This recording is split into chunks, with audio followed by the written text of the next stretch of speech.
Yaumul Hisab dalam Al-Quran dan Sunnah. Ada 7 pertanyaan dari Allah Subhanahu wa Ta'ala. A'udzubillahi minasyaitonirrajim. Bismillahirrahmanirrahim. Assalamualaikum warahmatullahi wabarakatuh. Di akhirat, setelah berkumpul di padang mahsyar, dapat syafaat jika ada, kemudian diberikan buku catatan amal. Lalu mulailah tahapan hisab yang disebut Yaumul Hisab. Yaumul Hisab atau hari perhitungan amal akan terjadi setelah kiamat tiba. Pada saat itu, manusia satu persatu akan dipanggil dan diperlihatkan segala amal perbuatan mereka selama di dunia. Banyak perkara yang akan ditanyakan oleh Allah secara keseluruhan saat hari perhitungan tiba. Diriwayatkan dari Abdullah ibnu Abbas radhiyallahu anhu, Rasulullah Shallallahu alaihi wasallam bersabda, "Kita adalah umat yang terakhir di dunia, tapi yang pertama dihisab di akhirat." Seorang sahabat bertanya, "Di manakah umat-umat yang lain dan nabi mereka?" Nabi Shallallahu alaihi wasallam bersabda, "Kita adalah yang terakhir dan yang pertama." Diriwayatkan oleh Ibnu Majah dalam sunannya nomor 4280 dan dinilai sahih oleh Al-Albani dalam silsilah as-sahihah nomor 2370. Hisab memiliki 2 pengertian. Menurut istilah akidah, pertama al-arad, penampakan dosa dan pengakuan, dan munakasah, diperiksa secara sungguh-sungguh. Ibnu Taimiyah menyatakan bahwa hisab dapat dimaksudkan sebagai perhitungan antara amal kebajikan dan amal keburukan, dan di dalamnya terkandung pengertian munakasah dan maksud pengertian pemaparan dan pemberitahuan amalan terhadap pelakunya. Dalam Al-Quran surat An-Nahl ayat 93 yang artinya, "Tapi kamu pasti akan ditanya tentang apa yang kamu kerjakan." Surat 16 An-Nahl ayat 93. وَلَوْ شَاءَ اللَّهُ لَجَعَلَكُمْ أُمَّةً وَاحِدَةً وَلَكِنْ يُضِلُّ مَنْ يَشَاءُ وَيَهْدِي مَنْ يَشَاءُ وَلَتُسْأَلُنَّ عَمَّا كُنْتُمْ تَعْمَلُونَ. Dan kalau Allah menghendaki, niscaya Dia menjadikan kamu satu umat saja. Tapi Allah menyesatkan siapa yang dikehendakinya dan memberi petunjuk kepada siapa yang dikehendakinya. Dan sesungguhnya kamu akan ditanya tentang apa yang telah kamu kerjakan. Secara garis besar, ada 7 pertanyaan dari Allah Subhanahu wa Ta'ala dalam hisab ini. 1. Tentang agama dan Al-Quran. Islam adalah agama yang diridhoi oleh Allah. Ketauhidan akan dijadikan patokan dari segala amal perbuatan yang ada. Apabila ia tidak mengimani Allah dan Al-Quran, maka manusia tidak akan selamat untuk sampai ke surga.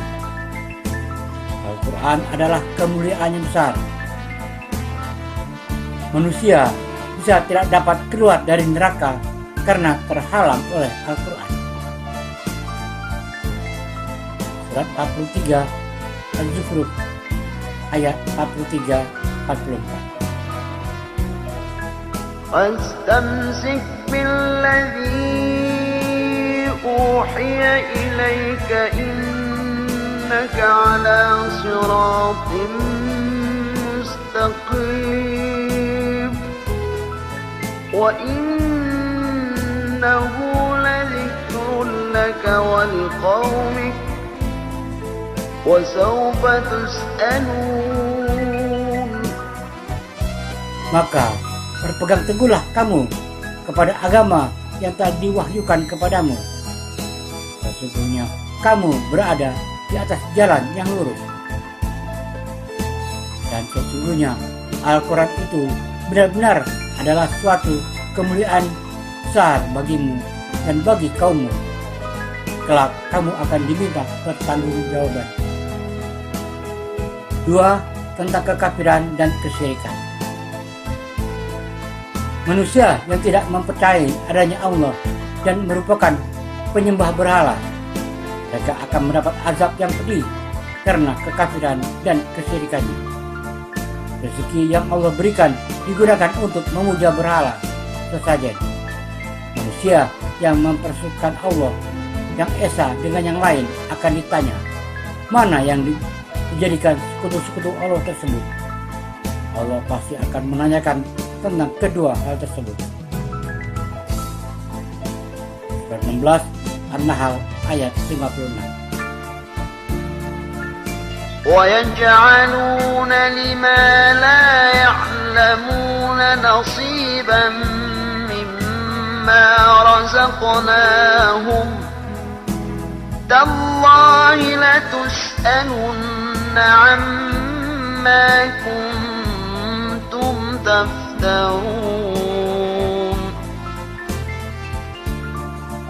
Dan mereka sediakan untuk berhala-berhala yang mereka tiada mengetahui kekuasaannya, atau bagian dari rezeki yang telah kami berikan kepada mereka. Demi Allah, sesungguhnya kamu akan ditanyai tentang apa yang telah kamu ada-adakan. Surat 16 An-Nahl ayat 27. ثم يوم القيامة يخزيهم ويقول أين شركائي الذين كنتم تشاقون فيهم قال الذين أوتوا العلم إن الخزي اليوم والسوء على الكافرين. Kemudian Allah menghinakan mereka di hari kiamat dan berfirman, di manakah sekutu-sekutu itu yang karena membelanya kamu selalu memusuhi mereka, nabi-nabi dan orang-orang mukmin? Berkatalah orang-orang yang telah diberi ilmu, sesungguhnya kehinaan dan azab hari ini ditimpakan atas orang-orang kafir. 3. Tentang kebohongan mereka. Manusia tidak mengimani Allah sebagai Tuhan yang agung. Mereka menganggap bahwa Allah memiliki anak laki-laki dan para malaikat adalah perempuan. Allah juga menerangkan bahwa manusia yang menganggap Allah memiliki anak laki-laki dan malaikat sebagai anak perempuannya adalah dosa besar. Surat 17 Al-Isra ayat 40. أفأصفاكم ربكم بالبنين واتخذ من الملائكة إناثا إنكم لتقولون قولا عظيما. Maka apakah patut Rabb memilihkan bagimu anak-anak laki-laki, sedang dia sendiri mengambil anak-anak perempuan di antara para malaikat? Sesungguhnya kamu benar-benar mengucapkan kata-kata yang besar dosanya. 4. Tentang kenikmatan di dunia. Pada hari itu manusia akan ditanyakan untuk apa harta yang diberikan kepadanya. Apakah mereka menghambur-hamburkan, bermegah-megahan, atau untuk sesuatu yang bermanfaat?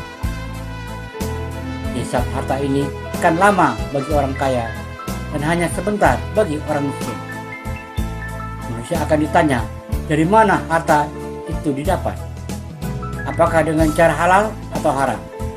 Untuk apa digunakan harta tersebut? Apakah untuk sesuatu yang bermanfaat? Termasuk juga kenikmatan dunia yang lainnya akan dipertanyakan. Surat 102 At-Takasur ayat 8.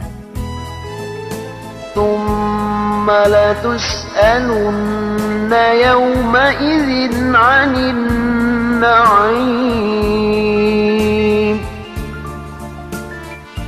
Kemudian kamu pasti akan ditanyai pada hari itu tentang kenikmatan yang kamu megah-megahkan di dunia itu.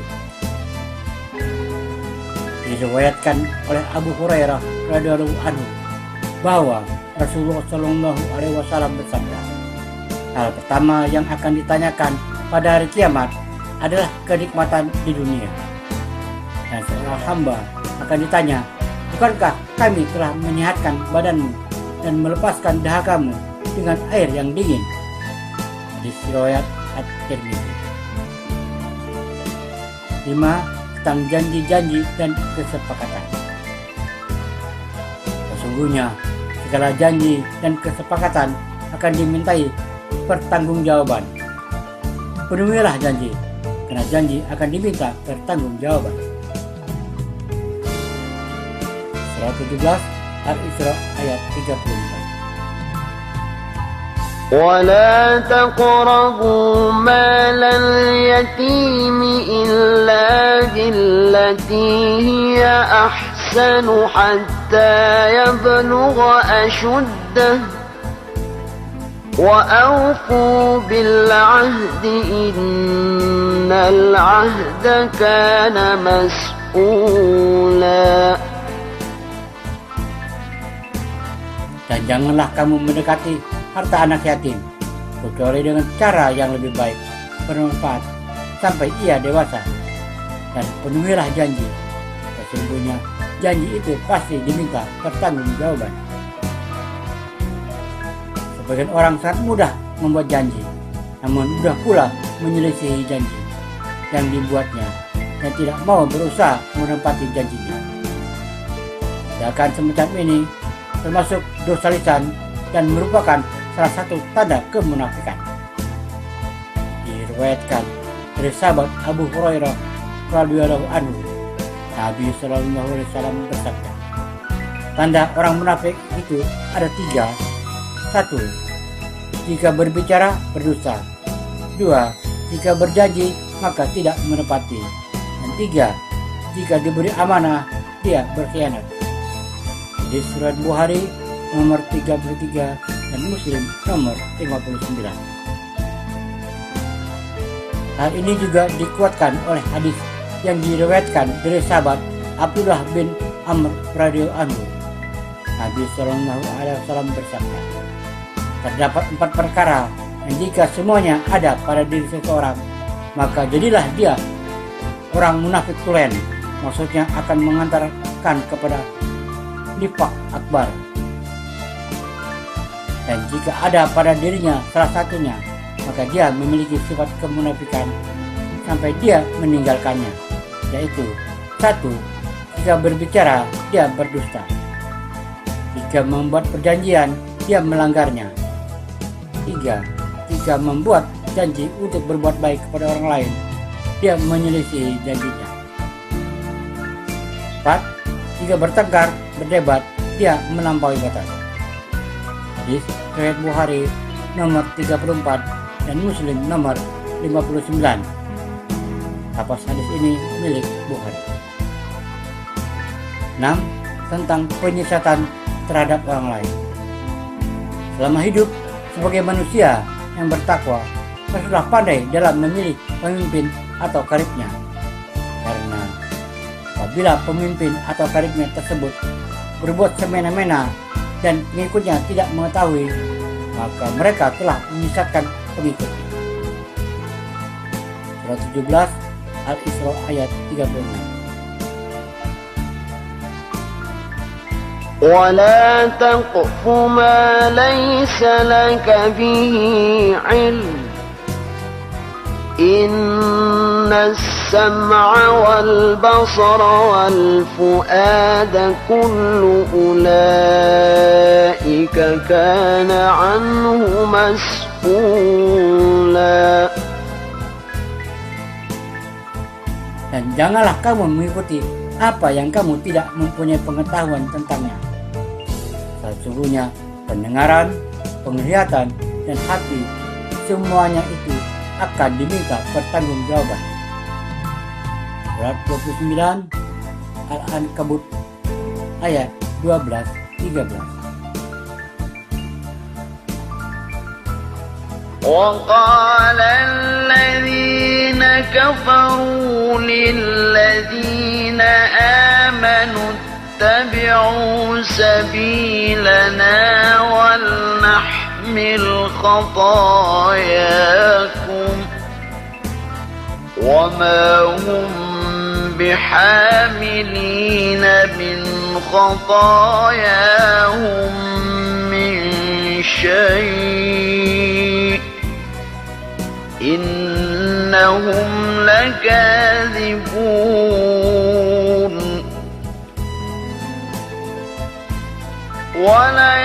وليحملن أثقالهم وأثقالا مع أثقالهم وليسألن يوم القيامة عما كانوا يفترون.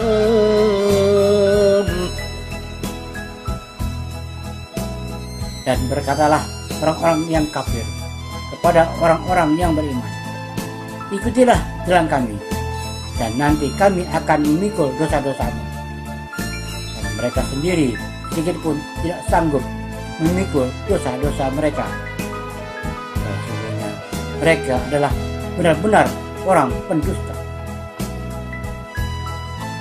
Dan sesungguhnya mereka akan memikul beban dosa mereka dan beban-beban dosa yang lain, di samping beban-beban mereka sendiri. Dan sesungguhnya mereka akan ditanya pada hari kiamat tentang apa yang selalu mereka ada-adakan. 7. Ilmu pengetahuan, penglihatan, dan hati. Segala sesuatu yang ada dalam tubuh makhluk bernyawa pasti akan dimintai pertanggungjawaban untuk apa mereka menggunakannya. Surat 17 Al-Isra ayat 36.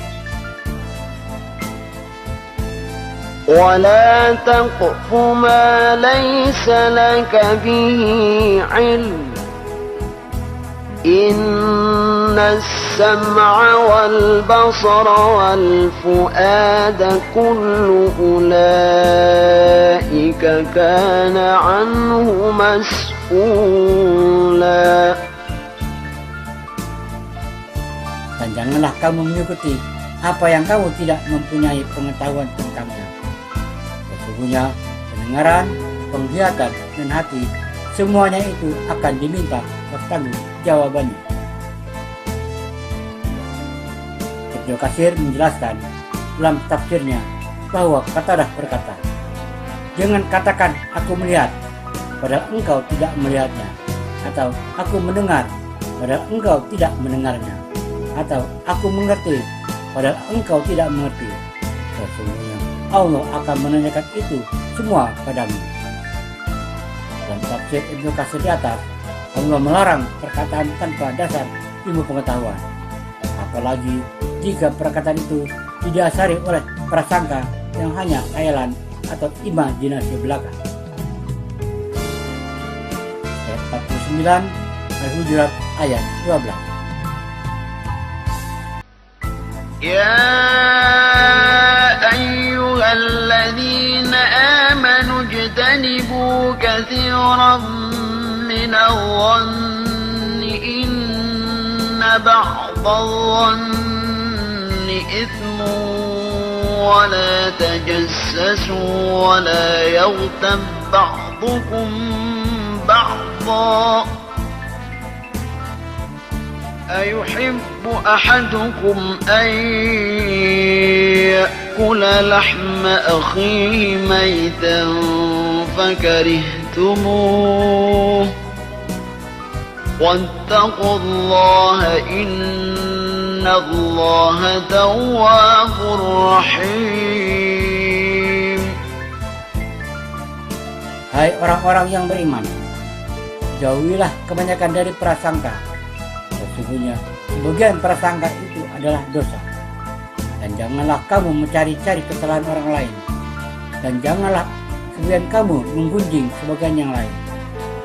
Sukakah salah seorang di antara kamu memakan daging saudaranya yang sudah mati? Maka tentulah kamu merasa jijik kepadanya. Dan bertakwalah kepada Allah. Sesungguhnya Allah Maha Penerima Taubat, lagi Maha Penyayang. Jauhilah kebanyakan dari prasangka. Sesungguhnya sebagian dari prasangka itu dosa. Kalau benar, dilarang menggunjing. Kalau salah, maka itu termasuk fitnah. Manusia yang cerdas adalah manusia yang pandai mempersiapkan kematiannya. Sebelum nyawa sampai ke kerongkongan, kembalilah kepada Allah dengan sungguh-sungguh. Niscaya akan selamat saat hari perhitungan tiba. Doa keselamatan. Allahumma inni nas'aluka salamatan fiddin wa dunya wal akhirah wa afiatan fil jasad wa ziyaratan fil badani wa ziyaratan fil ilmi wa barakatan fil rizki wa taubatan qablal maut wa rahmatan indal maut wa maghfiratan ba'dal maut. Allahumma hawin alaina fi sakaratil maut wa najata minan nar wal afwa indal hisab. Wahai Allah, sungguhnya aku memohon kepadamu kesejahteraan dalam agama, dunia dan akhirat, keafiatan jasad, kesehatan badan, tambahan ilmu, keberkahan rezeki, taubatan sebelum maut, rahmat pada saat datang maut, dan ampunan setelah datang maut. Wahai Allah, permudahlah kami dalam menghadapi sakaratul maut. Berilah kami keselamatan dari api neraka dan ampunan saat dilaksanakan. Kita memohon kepada Allah Subhanahu wa Ta'ala agar diringankan saat dihisab, ampuni dosa-dosa dan mendapat rahmat dan lindungannya. Amin. Semoga kita termasuk orang yang bertobat. Wallahu a'lam bishawab. Semoga bermanfaat. Assalamualaikum warahmatullahi wabarakatuh.